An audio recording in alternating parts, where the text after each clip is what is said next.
அனைவருக்கும் வணக்கம். இன்றைக்கு யோகா பற்றி 2 நூல்கள் பார்க்க போகிறோம். இந்த நூல் தான் அவை. நலமாக வாழ அழகான யோகா. இது கிருஷ்ணன் பாலாஜி என்பவர் பதஞ்சலி யோக மையம், அதுலேருந்து அவங்க பதஞ்சலி மகரிஷி யோகா பயிற்சி மையம், அதுலேருந்து உள்ளவங்க. விலை ரூபாய் 300. இது விஷ்ணு யோகாவின் 1 நிமிட யோகா, 1 நிமிஷத்தில் யோகா எப்படி பண்ணுறதுன்னு சொல்லித்தராரு. இவர் கண்ணன் மீரா.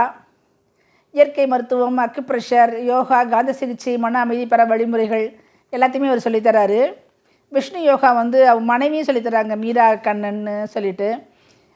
8 வடிவ நடைப்பயிற்சியின் பயன்கள், வாமன தௌதி கிரியா, இனிமை தரும் இனிமா, பிராணாயாமம், குளிர்ச்சி பிராணாயாமம், குளியல் என்றால் குளிர்வித்தல், தோப்பு கர்ணம், சிறுநீரில் கல் சேராமல் தடுக்கும் முறை, உணவு உண்ணும் முறை, புலார் உணவை தவிர்த்தல், உறங்கும் நேரம், சூரிய நமஸ்காரம், மருந்தில்லா மருத்துவம், நுண்ணழுத்தம், காந்த சிகிச்சை, சுஜோக் அக்குப்ரெஷர், மன அமைதி, பொருளாதார பாதுகாப்பு எல்லாத்தையுமே அதை குறிப்பிடுறாங்க.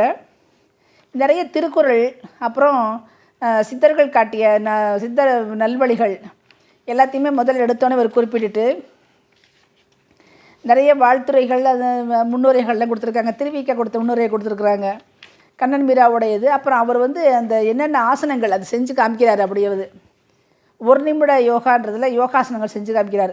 பவளம் எந்திரிச்சோன்னு படுக்கையிலே பண்ணுறது பவள முத்தாசனம், மகராசனம், புஜங்காசனம், சசாங்காசனம், வஜ்ராசனம், பிரத்யாகாரம், இந்த கண் காது மூக்கு வாய் எல்லாத்தையும் முடிக்கிறது. இது மாதிரி நிறைய சொல்லிட்டு தினம் காலம்புரை ஒரு மூலிகை சாறு அறந்து சொல்கிறார். திங்கக்கிழமை அருகம்புல், செவ்வாய்க்கிழமை வில்வம், புதன்கிழமை துளசி, வியாழன் வாழைத்தண்டு, வெள்ளி கருவேப்பிலை, சனி முருங்கை, ஞாயிறு வெண்பூசணி இவற்றையெல்லாம் அரைத்து மிளகு ஜீரகெல்லாம் போட்டு அரைத்து வடிகட்டி குடிக்கலான்னு சொல்கிறாரு. அப்புறம் பிராணாயாமம்னா என்ன, எப்படி செய்யலாம், நாடி சுற்றி, குளிர்ச்சி பிராணாயாமம்னு அக்குப்ரெஷர் செருப்புகள் எல்லாம் பயன்படுத்துறது, 8 நடைப்பயிற்சி, வாமன தௌதிரி கிரியானா அந்த பல் தேய்க்கும் போது வாயை சுத்தம் பண்ணி அந்த இதை கழிவுநீரை நீக்கிறது வாயிலேருந்து. அப்புறம் இனிமா கொடுக்கறதால நல்லா இனிமையாக இருக்கும் உடம்புங்கிறாரு. ஒரு மாதிரி வெந்நீரை குளிக்காமல் குளிர்ந்த ஒரு மாதிரி மீடியமான தண்ணியில் எப்படி தண்ணியில் வாயை அடக்கிக்கிட்டு முதுகில் தண்ணியில் ஊற்றி அப்புறம் மேலே ஊற்றி குளிக்கணுன்றாரு. தோப்பு கர்ணத்தின் பயன்கள், வஜ்ராசனத்தின் பயன்கள், அப்புறம் புலால் உணவு சாப்பிடாமல் இருக்கிறது பற்றி இதெல்லாம் சொல்கிறாரு. அப்புறம் உறங்கும் நேரம் சரியாக இருக்கணும். ராத்திரி 9லேருந்து கிளம்புற 6 வரைக்கும் நல்லா உறங்கணும். அந்த உறக்கமும் நம்ம உடம்புக்கு நிறைய விளைவுகள் தடுக்குது. இந்த சர்க்கரை நோயெல்லாம் வராமல் தடுக்குது, செரிமான கோளாறுகள் தடுக்குது, நிறைய விஷயங்கள் நம்மளை உடம்புக்கு நல்லா கல்லீரல் நல்லா செயல்பட செய்யுதுன்னு சொல்கிறாரு. சூரிய நமஸ்காரத்தை சொல்லி அவருடைய ஒவ்வொரு படிநிலையும் சொல்கிறாங்க. அதுக்கு நடுவில் இவங்க சேவைகள் எல்லாம் போட்டிருக்காங்க. அக்யூப்ரெஷர் பற்றி சொல்கிறாங்க, நுண்ணழுத்தம் பற்றி சொல்கிறாங்க. அதுக்கப்புறம் மருந்தில்லா மருத்துவம்னு சொல்லிட்டு கைகள்லையும் கால்கள்லையும் இந்த அக்யூப்ரெஷருக்குள்ளே இதை வச்சு பயன்படுத்துறது எப்படின்னு சொல்லிட்டு மேக்னெட்டிக் தெரப்பி பற்றியும் சொல்கிறாங்க. சின்ன சின்ன மேக்னெட்டை வச்சு அந்த மாலைகளை போடுறதால என்ன ஆகுது, மூக்கில், கண்ணில், காதில், கர்ப்பப்பையில், வயிற்றுலலாம் வைக்கிறதால என்னென்ன சிரமங்கள்லாம் நீங்குதுன்ட்டு, அந்த என்னென்ன இதை தவிர்க்கிறதுக்கு எங்கெங்கெல்லாம் வைக்கணுன்ட்டு, ஆண்மை பெறுகிறது, இப்போ கர்ப்பப்பை கோளாறுங்களாம் வயிற்றில் வைக்கணும்னு சொல்கிறாங்க. அதுமாதிரி சுஜோக் அக்குப்ரெஷர்னால் வயிற்றில் நம்ம கையிலே எல்லா உடல் உறுப்புகளும் இருக்கான். இது 2 கால், 2 விரலுக்கும், 2 கை, அப்புறம் இது தலை, அந்த மாதிரி உள்ளது. குடல்லாம் உள்ளங்கையில் அந்த மாதிரி நிறைய வருது. அங்கங்கே ப்ரெஷர் அழுத்தம் கொடுக்கறது மூலமாக நம்ம உடம்புல இருக்க எந்த பாட்டையும் நம்ம சரி பண்ணலான்னு சொல்லிட்டு காந்தப்பட்டை சிகிச்சை எல்லாமே இதில் குறிப்பிட்டிருக்காங்க. அப்புறம் மன அமைதிக்கு நிறைய தொண்டு செய்யுங்கன்னு சொல்கிறாங்க. உடலுக்கு இது பண்ணும் பொழுது பொருளாதார பாதுகாப்போடு நீங்கள் வாழுங்க. அவர் நிறைய இன்சூரன்ஸ் பற்றியெல்லாம் சொல்கிறார். இன்சூரன்ஸ் பண்ணுங்கள், ரொம்ப நல்லதுன்னு சொல்லிட்டு. அப்புறம் எல்லா ஆசனங்களும் திரும்ப பண்ணி காமிக்கிறார். இந்த பட்டர்ஃப்ளை சொல்கிறது, மண்டுகாசனம், அப்புறம் ஜலநேர்த்தி கிரியை எல்லாமே சொல்கிறார். இவர் ரொம்ப வித்தியாசமாகவும் நல்லாவும் இருந்தது. விஷ்ணு யோகா இது நூல் பேர். இவங்க நிறைய வகுப்புகள்லாம் எடுக்கிறாங்க. நலமாக வாழ அழகான யோகா கிருஷ்ணன் பாலாஜி அவங்க பதஞ்சலி இதை வச்சு பதஞ்சலி மகரிஷி யோகா பயிற்சி மையம்னு ஒன்று வச்சுருக்காங்க மாங்காட்டில். இவங்க நிறைய வகுப்படுத்திருக்காங்க, நிறைய விருதுகள்லாம் வாங்கியிருக்காங்க. எல்லா முத்திரைகளுக்கும் கிட்டத்தட்ட பேர் சொல்கிறார். 40 முத்திரைகள், ஒரு 15 ஆசனங்கள், அப்புறம் என்னென்ன தொடக்கத்தில் பண்ணலான்ட்டு, அப்புறம் நாடி சுற்றி, சீதளி, சீத்காரி, சதந்தா, பிராமரி, அப்புறம் வயிற்று முறை பயிற்சி, மார்பு முறை பயிற்சி, தோள்பட்டை பயிற்சி, சக்கரா தியானம், நாற்காலி யோகான்னு ஒரு நல்ல முறைப்படி நல்லா இருக்கு எல்லாம். பயிற்சி முறை எப்படின்னா எடுத்தோன்னே தியானம் 5 நிமிஷம், அப்புறம் முத்திரை ஒரு 20 நிமிஷம், அப்புறம் யோகாசனம் 10 நிமிஷம், நாடி சுத்தி பயிற்சி 10 நிமிஷம், பந்தங்கள் 5 நிமிஷம், சாந்தி ஆசனம் 10 நிமிஷம் செய்யணும்னு சொல்கிறாங்க. நேரம் கிடைக்காதவங்க ஒரு கொஞ்சம் ஆசனங்கள் மட்டும் செய்யலான்னு சொல்கிறாங்க. கொஞ்சம் ஆசனங்களும் முத்திரைகளும்.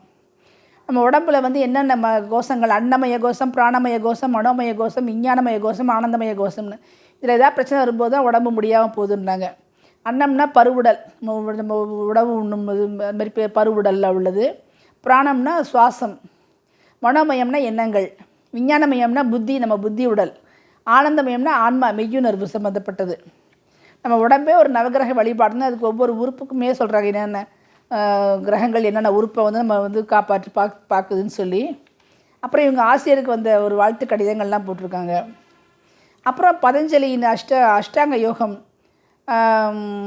நாளமில்லா சுரப்பிகள், யோகாசனத்தின் நன்மைகள், அப்புறம் எல்லா ஆசனங்களையும் சொல்கிறாங்க. இவங்க ஒரு வகுப்பு பேர் எடுக்கிறதால அந்த வகுப்பு எல்லாத்தையும் சொல்கிறாங்க. அஷ்டாங்க யோகம்னா இயமம், நியமம், ஆசனம், பிராணாயாமம், பிரத்யாகாரம், தாரணை, தியானம், சமாதி, இது எல்லாத்தையும் இது எப்படி படிப்படியாக நம்ம வந்து இந்த பொருளாதார உலகத்திலேருந்து மேம்பட்ட ஆன்மீக உலகத்துக்கு போகிறதுன்னு சொல்கிறத பற்றி, மன ஒழுக்கம் எல்லாத்துலேயும் ஒரு நியமத்தோடு நடந்துக்கிறது, அப்புறம் எப்படி ஆசனங்கள் செய்வது, அப்புறம் எப்படி பிராணாயாமம் பண்ணுவது, அப்புறம் பிரத்யாகாரம்னா அதுக்கு அடுத்தது அது அந்த சிந்தனைகள் வந்து நம்ம எப்படி மனதால் நினைத்து அப்படியே சுவாசத்தாலேயும் அதை வந்து கட்டுப்படுத்துறது, தாரணைனா ஒரே இது எண்ணத்தில் நிலைபெற செய்வது, 12 செகண்டுகள் ஒரு குறிப்பிட்ட இதை பொருள் மீது நிலைபெற செய்வது, அடுத்தது தியானம், அப்புறம் தியானத்திலே ஆழும்போது சமாதி நிலை, இப்படி படிப்படியாக அடையிறதுன்னு சொல்கிறாங்க. இதுலேயும் எல்லாரோட இதுவும் வருது, சித்தர்கள் ஔவையார் எல்லாரோட பாடல்களும் வருது. நோய் ஏன் வருது, அது எப்படி மனக்கவலை, மன அழுத்தம், பழக்க வழக்கம், வினைப்பதிவுகள், தந்தையின் விந்து சக்தியின் உயிராற்றல் குறைவு, இதெல்லாம் சொல்கிறாங்க. உணவு முறை, இதெல்லாம் கர்மா பதிவு, இதெல்லாம் நம்ம தவிர்க்கலான்ட்டு, எப்படி நம்ம அதுலேருந்து மீண்டு வரலான்னு, முதுகுத்தண்டு மூலமாக நமக்கு எப்படி அந்த ஆரோக்கியத்தை பேணலான்ட்டு, நேராக உட்கார்றதே வந்து நல்ல ஆரோக்கியத்தை பேணுவதுன்றாங்க. இந்த சுரப்பிகள்லாம் சொல்கிறாங்க. Pineal, pituitary, thyroid, thymus, adrenal, parathyroid, pancreas, கோனாட்னு ஒவ்வொரு சுரப்பிக்கு என்னென்ன ஃபங்க்ஷன், என்னென்ன வேலைகள், இது வந்து யோகாசனம் மூலமாக எப்படி தூண்டப்படுது, ஒவ்வொரு சுரப்பிகளும். எல்லா ஆசனமும் செஞ்ச பிறகு சாந்தி ஆசனம் செய்யணும், கட்டாயமாக மனம் முழுமையாக ஒன்று செய்யணும்னு சொல்கிறாங்க. பெண்கள் என்னென்ன ஆசனம் செய்யலாம், எப்பப்போ செய்யலாம்னு சொல்கிறாங்க, என்னென்ன செய்யக்கூடாதுன்னு சொல்கிறாங்க. அப்புறம் இதனால் ஏற்படக்கூடிய நன்மைகளை சொல்கிறாங்க. அப்புறம் உடல் ஆரோக்கியம், மாரி மன ஆரோக்கியம், அப்புறம் எப்படி நரம்பு பயிற்சி எல்லாம் முதல்ல எடுத்தோன்னே ஒரு நாடி சுற்றி நரம்பு பயிற்சியெல்லாம் சொல்கிறாங்க. அதில் சுழற்சி முறை, கால் கையெல்லாம் எப்படி மெதுவாக முதல்ல அசைச்சு யோகாசனம் பண்ணுறது நம்மளை தயார்படுத்திக்கிறது. ஒரு 5-6 பயிற்சிகள், காலை எப்படி அசைக்கிறது, சுழற்றுறது, கையை தூக்கி மேலே வச்சு இறக்குறது, கையை சைடில் வச்சு இறக்குறது, இந்த மாதிரிலாம் பின்னாடி போயிட்டு கொண்டு வருது, இந்த மாதிரிலாம் கொண்டு சொல்கிறாங்க. அப்படி செய்யும்போது முதுகு தண்டெல்லாம் ரப்பர் மாதிரி வளைஞ்சு நல்லா வரும்ன்ட்டு.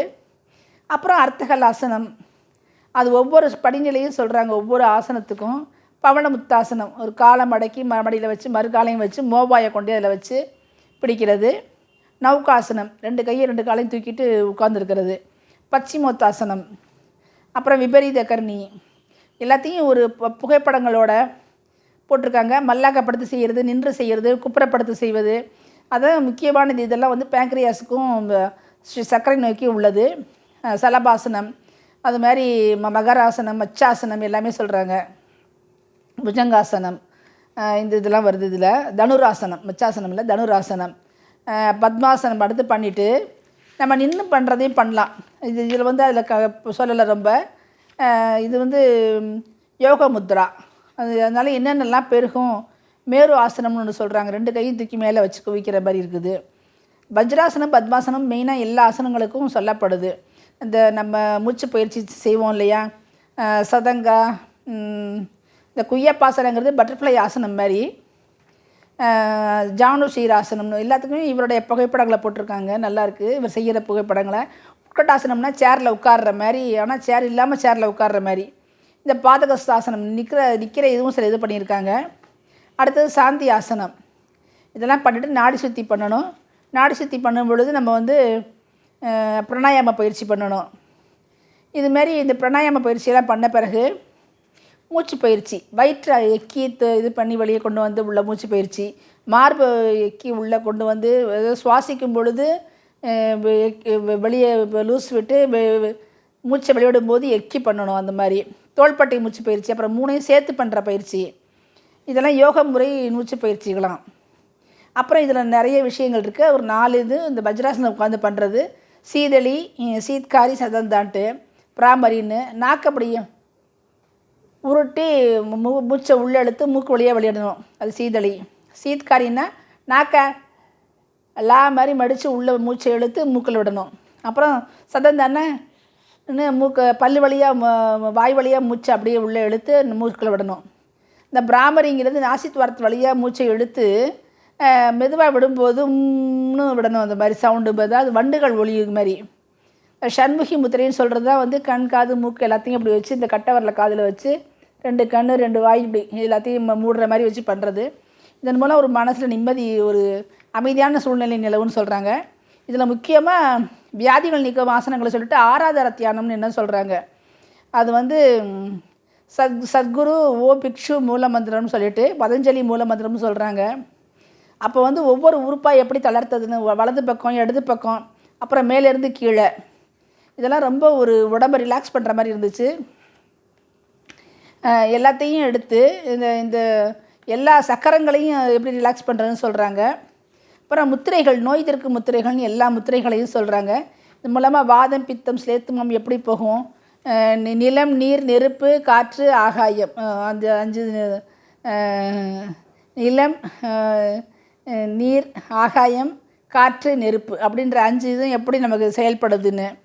அதனால் இந்த மாதிரி இந்த ஒவ்வொரு முத்திரையும் என்ன சின்முத்திரை, சூன்ய முத்திரை, சூரிய முத்திரை, வர்ண முத்திரை, பிராண முத்திரை, அபான முத்திரை, லிங்க முத்திரை, 2 கைக்குள்ளே கை வச்சு பண்ணுறது, அப்புறம் ஆதி முத்திரை, அப்புறம் வாயு முத்திரை, பிருத்திவி முத்திரை, சமான முத்திரை, எல்லா விதமான முத்திரைகளும் சொல்லியிருக்காங்க. நமக்கு நிறைய கண் காது பயிற்சிகள், கண் காது விஷயங்களுக்கெல்லாம் இது ரொம்ப இதுவாக வருது. இது வந்து ருத்ர முத்திரை, ஹாக்கினி முத்திரை, 2 கையும் சேர்த்து விரல்களை சேர்த்து பண்ணணும். ஹாக்கினி முத்திரைன்றது இது.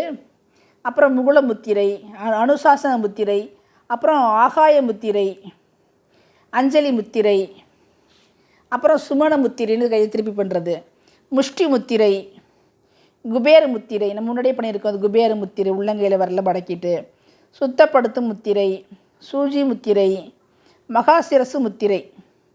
மகாசிரசு முத்திரை வந்து இது நீக்கி மோதிர வரல உள்ளே வச்சு இது 2ஐயும் இப்படி வச்சு வைக்கணும். மகாசிரசு முத்திரை இத்தனையும் பண்ணோன்னா அதுக்கப்புறம் அவர் நாற்காலில் உட்காந்து வயசானவங்க செய்யக்கூடிய யோகாக்களையும் சொல்லித்தராரு. கை கால், கையை எப்படி விரிக்கிறது, கால் எப்படி விரிக்கிறது, உட்காந்து ரொம்ப வயசானவங்க பண்ணக்கூடிய எல்லா விதமான பந்தங்களையும் சொல்லித்தராரு. பந்தங்கள், ஆசனங்கள்லாம் சொல்லித்தராரு. தினசரி யோகா, தினசரி முத்திரைகள் எல்லாத்தையும் பண்ணாலே உடம்பு நல்லா ஃப்ரெஷ்ஷாக நல்லா இருக்குன்றது இதை நல்ல ஒரு உபயோகமான புத்தகம். நிச்சயமாக செஞ்சு பாருங்கள். நன்றி.